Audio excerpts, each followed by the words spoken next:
నమస్కారం.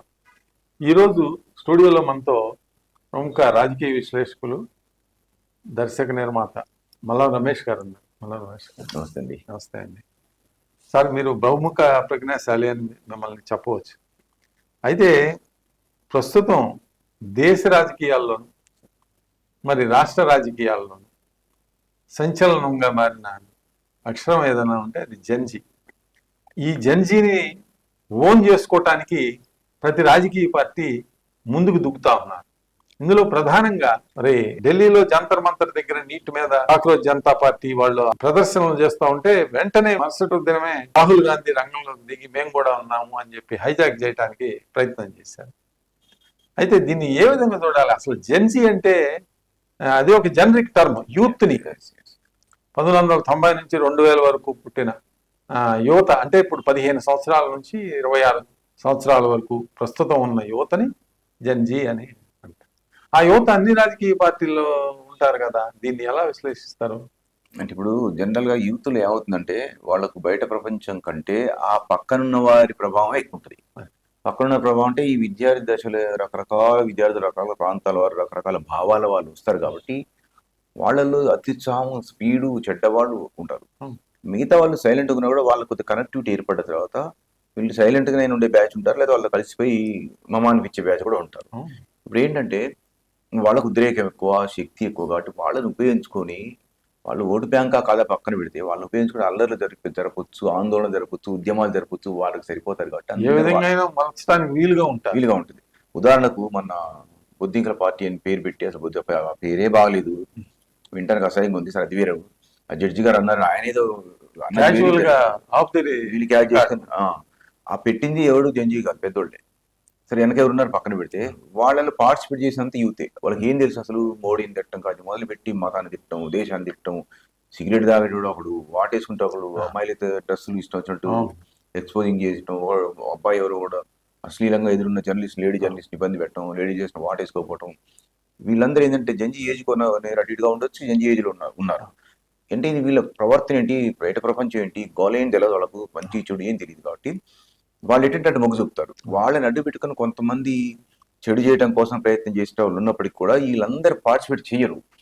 ఎందుకంటే జరిగేది ఏదో కళ్ళ ముందు జరుగుతుంది, మేము పార్టిసిపేట్ చేయకూడదు, చేయకుండా దేశానికి అనుకూలంగా ఉండాలని కొందరు, వ్యతిరేకంగా ఉండాలని కొందరు ఉన్నప్పటికీ కూడా ఈ అందరూ పార్టిసిపేట్. కాకపోతే పార్టీలకు, ఎవరి పార్టీకి సంబంధించిన యూత్ ఈ జంజీలు ఉంటారు. వాళ్ళకు ఉన్నంత మాత్రాన మిగతా పార్టీకి యూత్ వింగ్ ఉన్నది కదా, ఉంది. ఇప్పుడు దేశ రాజధానిలో జరిగిన దాంట్లో అంటే ఎంట్రిస్ట్ అని చెప్పి ఎంట్రిస్ట్ ఫిలాసఫీ అని ఒకటి ఉంటుంది. అంటే వీళ్ళు ఏం చేస్తారంటే ఈ నక్సలిజం ఇండియాలో రూపుమాపిన దశలో వీళ్ళే సానుభూతి పరులే ఎంట్రిస్ట్ ఫిలాసఫీ ద్వారా ఇలాంటి ఆందోళనలో పార్టిసిపేట్ చేస్తున్నారు అనేది ఇంటెలిజెన్స్ వర్గాల సమాచారం. ఇంటెలిజెన్స్ వర్గాల అవసరం లేదు, మనకు కనపడుతుందండి. వాళ్ళు ఎవరేంటి, వాళ్ళు వ్యవస్థ ఏంటి, వాళ్ళు పుట్టుకూరవుతారు అంటే ఊరు ఏంటి, వాళ్ళ పార్టీ ఏంటి, వాళ్ళ తల్లిదండ్రులు ఏంటి, వాళ్ళ కమ్యూనిటీ ఏంటి, అన్ని మనకే కనపడుతుంది, తెలుస్తాం. అందులో ఢిల్లీలో ఆప్ పార్టీ, బీహార్ లో లల్లు యాదవ్ పార్టీ, ఉత్తరప్రదేశ్ లో ములాయం సింగ్, వీళ్ళందరూ కూడా బీజేపీలో తీవ్ర పరాభవం పొందిన వ్యక్తులు. మరి ఇటీవలే పశ్చిమ బెంగాల్లో కూడా మమతా బెనర్జీ దారుణమైన ఓటమిని చవి చూసింది. అక్కడ గెలిపించింది కూడా ఇదే యువత కదా, బీజేపీని.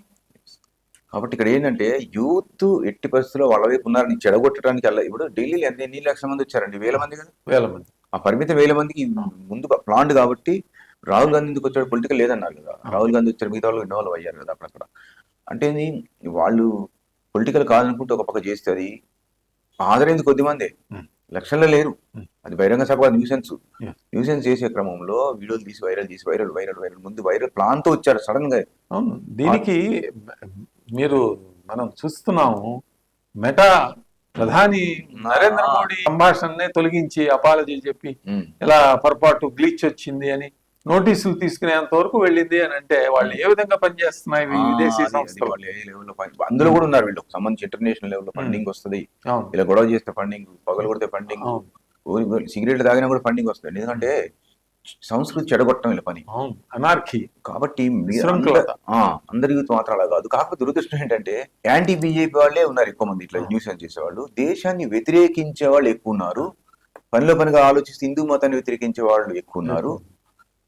ఆ పార్టీకి సంబంధించినటువంటి అన్ని ఏరియాలో వాళ్ళందరూ వాళ్ళకి అనుకూలంగా ఉన్నారు. అంతే తప్ప దేశాన్ని ప్రేమించే వాళ్ళ కుటుంబాల్లో వచ్చిన పిల్లలు ఎవరు కూడా యూత్ గా ఎవరు కూడా ఈ విధంగా బిహేవ్ లేదు. చేయట్లేదు. వీళ్ళ వల్ల ఎన్నికల ఫలితాలు పనికిరారండి వీళ్ళు. పనికిరారు. న్యూ సెన్స్ కు టెన్షన్ పెట్టని వాళ్ళు. మరిన్ని అప్డేట్స్ కోసం మా కాయ్ టీవీని సబ్స్క్రైబ్ చేసుకోండి. మా వీడియో కనుక మీకు నచ్చినట్లయితే లైక్ చేయండి, షేర్ చేయండి. మీ విలువైన అభిప్రాయాలను కామెంట్ బాక్స్లో తెలియజేయండి.